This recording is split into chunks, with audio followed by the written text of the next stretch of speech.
Yeah.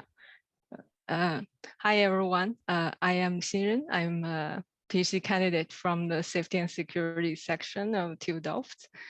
And it's a great honor for me today to present my study here to the esteemed professors and also the structured expert judgment community. And this study is a collaboration to me and my supervisors, Professor Peter van Helder from Safety and Security Science, and Dr. Carl Terwell from Civil Engineering, and also, you know, Tina from Applied Statistics and Mathematics. And today, the talk is titled Measuring the Impacts of Human and Organizational Factors Influence on the Structural Safety using the Structured Expert Judgment Method.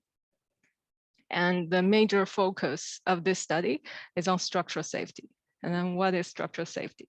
A structure is deemed as safe if the structural failure is absent during its service lifetime. So the structure is reliable enough to withstand any form of designed action or loads. Unfortunately, structural failure are not unseen or absent in the Netherlands during the past years.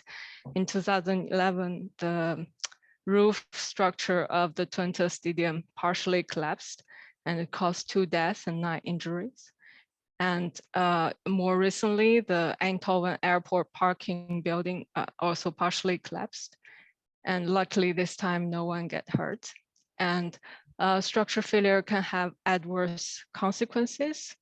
At worst, it can cause people to lose lives or get injured. And also it can cause the financial loss or reputation loss of the company. And then we began to ponder what are the causes for structural failures. Already in the early 1976, from the Bragg report in UK, it already stated that hardly in any cases did we find that the failures were the result of a problem beyond the scope of current technology. And then later, a series of studies and more studies find out that human errors are the leading cause for structural failures and near-miss cases in the construction industry. And in the late 90s, and there is a development in the safety science about systematic thinking, system thinking, and Professor James Reason brought up this famous Swiss cheese model to explain how accident and failure came to be. So if you think of this as a whole system, and there are always hazards exist in the system, and to prevent the hazards and turn into accidents or failures, there are a few designed measures or defenses in the system, such as the organizational measures or supervisions and other type of defenses in the system to prevent the accident or failure to happen. But these defenses are not perfect. They have defects as well, and which in the Swiss cheese metaphor is symbolized or illustrated as the holes in the cheese slices. So when the holes are in line, and which creates accident opportunity trajectory for the accident or failure to happen. And all these defenses, such as the organizational influences and supervision, and they are the latent conditions in the system that can lead to unsafe acts, also in our case, to result in human error. So there, from this model, we can also see that there are all kinds of factors exist in the system, and it can be the lack of knowledge. It can be people at work are provided with unsuitable tools or equipment, or there's communication issues, or there's lack of a good collaboration or teamwork, or there's time constraints for the task. So these are the factors that we refer to from here on as human and organizational factors. And these are the factors that can contribute to or lead to the occurrence of human error. But then we wonder, how much impacts do these factors have on the human error occurrence? Which leads to the research question of this current study, is how likely does a human error to occur considering the influence of Hoffs? To answer this question, we first need to know, so what are the human and organizational factors that influence structural safety? And how much contribution does each of these factors have on the human error occurrence probability? And through a previous survey study, we identified 14 critical Hoffs for the Dutch construction sector. And it includes very commonly seen organizational or managerial factors, such as quality control or engineering climate, organizational characteristics, also some human factors, such as fitness for duty and stress. And the next step, now we know what are the critical factors for structural safety in the construction sector. And now we want to measure the impacts of the Hoffs, which is also the main question that we want to answer through this study. And before we get into the research, I want to explain two basic terms that are used. And so measuring the impacts of factors on the occurrence of human error is in many safety critical industries, they have developed a method called human reliability analysis method to measure the impacts of these factors and to evaluate the occurrence of human error probability. So the first term I want to explain is the human error probability to the right. So it's calculated by the number of tasks that contains an error divided by the total number of this task that has been repeatedly performed. So it's a proportion. And then to the left, you have another concept. It's called nominal human error probability, which is the probability that human error still will occur even without any influence or contribution from the human organizational factors. These are a little bit of an ideal conditioned number.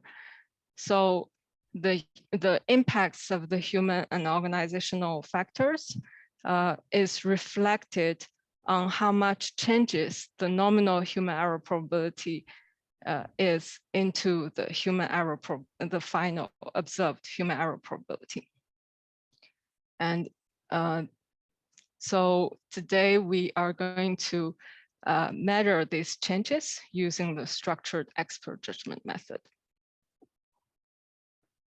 And before we start our survey or the structured expert judgment, there is one more preparation work to do, so which is the human research ethics review. So nowadays, a lot of journals require you to get a ethics review approval for any works or studies that including human subjects in your research, such as Elsevier, Taylor Francis, and all these journals require you to obtain an ethics approval for studies including human subjects.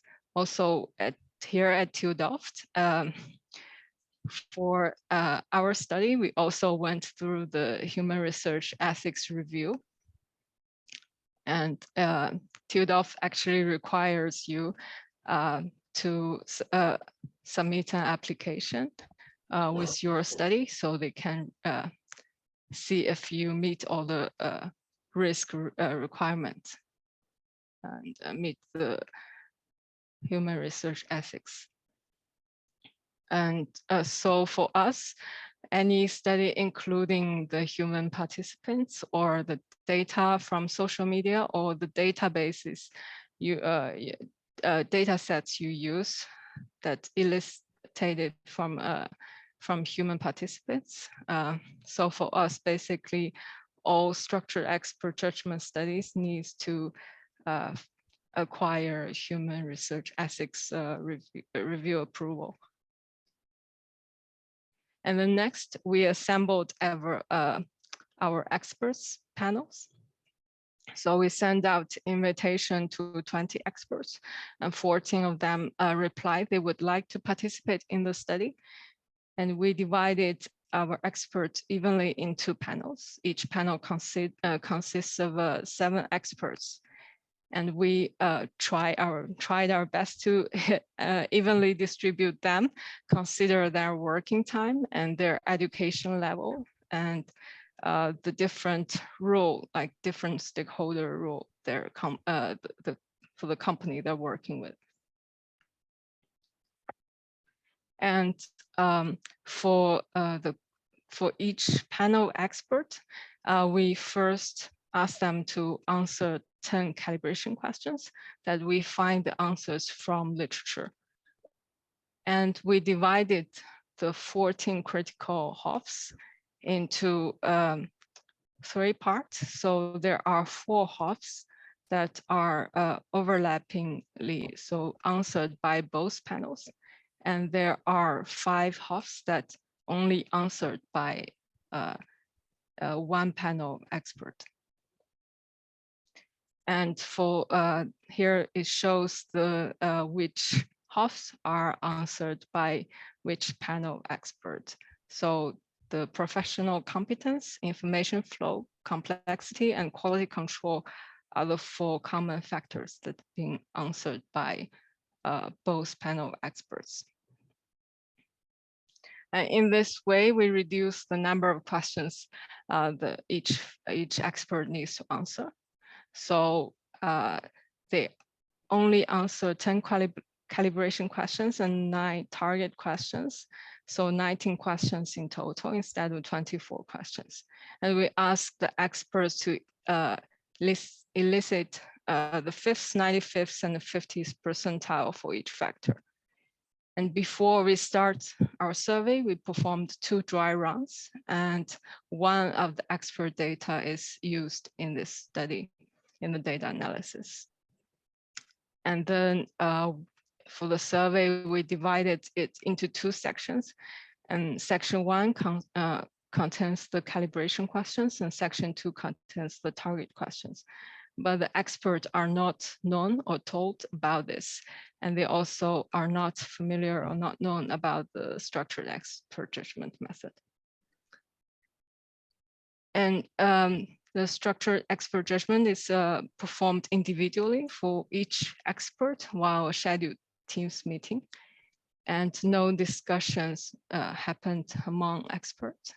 And for each expert and within each expert session, it took 1.5 hours for them to answer all the questions. And for the first half an hour, I introduced the project, and I also provide the background knowledge for the experts as to how to answer the questions and what answer we are looking, how to answer the questions. And we also show example questions. These are functioned as a training for the experts to provide their answers. So here is the example question that the expert can see both how the questions are formulated, what they can expect for the later questions, and how they are expected to answer them. And also we provide the answer to the example question, and also the reference where we get this answer. And for the calibration question, it's asked in a similar style fashion as the example question. And we did the data analysis use the Enduro application, Enduro tool. So here are the weights for the experts in the first panel.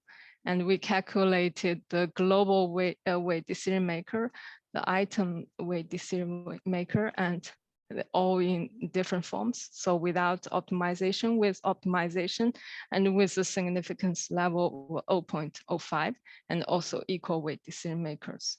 And for the 7 experts in panel 1, we can see that the highest combined score lies in the optimized global weight decision maker, and also the optimized item weight. But this leads to that only one expert, which is expert 3, is included in the decision maker because of it. He has a significantly high calibration score. And for the second panel of experts, 7 experts, we also calculated all the different types of decision makers. The combined score, the highest again lies in the optimized item weight, and the significance level 0.05 item weight decision maker. And these two are actually the same. And they both only include the 2 expert judgment in the decision maker, which is expert 2 and expert 7. And then for the questions that are answered by both panel experts, the highest combined score lies in the optimized global weight decision maker and optimized item weight decision maker. And they include only one expert in these 2 decision makers, that is expert 3 from the first panel. Again, this is due to the very high calibration score he has. And here is an overview of the calibration question results of the and also the decision makers, the performance of each expert from both panels, and also the different types of decision makers. And can be seen most experts, most decision makers can have included the realization in their estimated range, except for question 10, the optimized global weight and item weight decision maker doesn't include the realization in their answer. And yeah, this shows the item weight decision maker. And so we choose to show the item weight decision maker in this figure with the calibration questions answered by panel 1, panel 2, and both panel 1 and panel 2. And the red dot represents the median. The y-axis are the human error probability, and the x-axis are shown the each calibration questions. And then the red dot is the median value for the decision maker, and the realization is represented by a blue horizontal line. And you can see that except for a calibration question 4 and all the other median for the item weight decision maker are quite rather close to the realization. And then for the target questions, we form the questions in the shown format. So we first provide a definition for the factors that are going to be judged by the expert, which is, for example, the professional competence. We ask them to consider the knowledge, skills, education, training, and experience when when evaluating this for this factor. And we provided the nominal human error probability, which is 1.1 multiplied by 10 to the power minus 3. And this is a value we obtained from the literature. And based on the baseline value, nominal human error probability, and considering the impacts from this factor, and we asked the expert to provide their assessed value for the new human error probability at the 5th, 95th, and 50th percentile. And for the 10 Hoffs, so 5 judged by panel 1 and 5 judged by panel 2. And we plot the item weight decision maker for the results.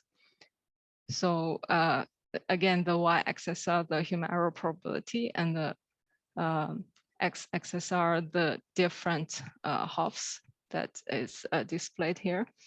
And it can be seen that the factor of attitude and engineering climate has a quite wide range. And but they are all the human error probability is below 0.05, so less than 5 times if the task 5 times contains an error if the task is performed 100 times. And then for the 4 overlapping factors that are judged by both panels, that we also plot the item weight decision maker, and can see that the information flow and professional competence, then the panel 1 and panel 2 expert didn't agree too much with the range of this distribution, but the median value are still quite similar. So until now, we get all the impact multiplier. So how much influence, which reflects how much influence each of these factors has on the human error occurrence based on the item weight decision maker. And we then did a comparison study with the results we obtained, which is listed on the right column, and on the first row listed all the existing human reliability analysis method that has been used in different industries. And then the left column lists all the human organizational factors. And in each cell, it says the influence multiplier of each Hoffs in different methods. So if we compare our results to the multipliers in different existing methods, we can find they are quite in line with the multipliers in existing methods, except for 3, which are fitness for duty, the organizational characteristics, and fragmentation. And the possible reason for fitness for duty is even though in the illustration I was there and I could answer any questions they have, and I also provided definition for the factor, but some experts still confuse the fitness for duty, which means the physical fitness to perform the task, as the suitability of that personnel to perform the task. So this might be a reason why this factor is rated quite high. And also can see in the age method that is used in the nuclear industry. So they also deemed if a personnel on the job that is unfit, so unhealthy for the to perform this task today, and its human error probability is deemed as 1. So it can also be quite influential.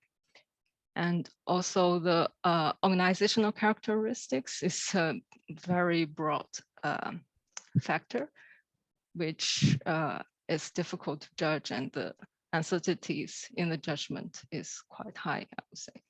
And then fragmentation is a method that is recently acknowledged, and I think many experts lack the experience of give a judgment to this factor. And then till now, we have measured the impacts of these different human and organizational factors on the human error probability occurrence. But our study still has some limitations.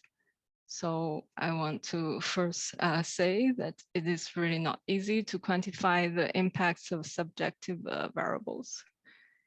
And every expert has a different picture of the impacts of this factor in their mind. And the limitation of this study, so the realization of the calibration questions are from the surveys that, from the studies that was performed in the 1980s, 1990s in Australia. And these data might be already dated. And there are new developments in the construction sector, such as the application of information technology, and also the computational design applications and methods. So these are the factors that are not measured because of the lack of reference data. But with the Hoff's impacts quantified for the human error occurrence probability, so further risk analysis can be performed using this as an input. And consequently, a human reliability analysis method for the Dutch construction sector can be developed. And this method can be integrated in structural failure risk assessment, and to help to improve the structural safety in practice. So with this answer known, and we are no more walking in the dark, even though that everyone knows that human error is the elephant in the room in the construction industry. These are the references, and thank you so much for your attention.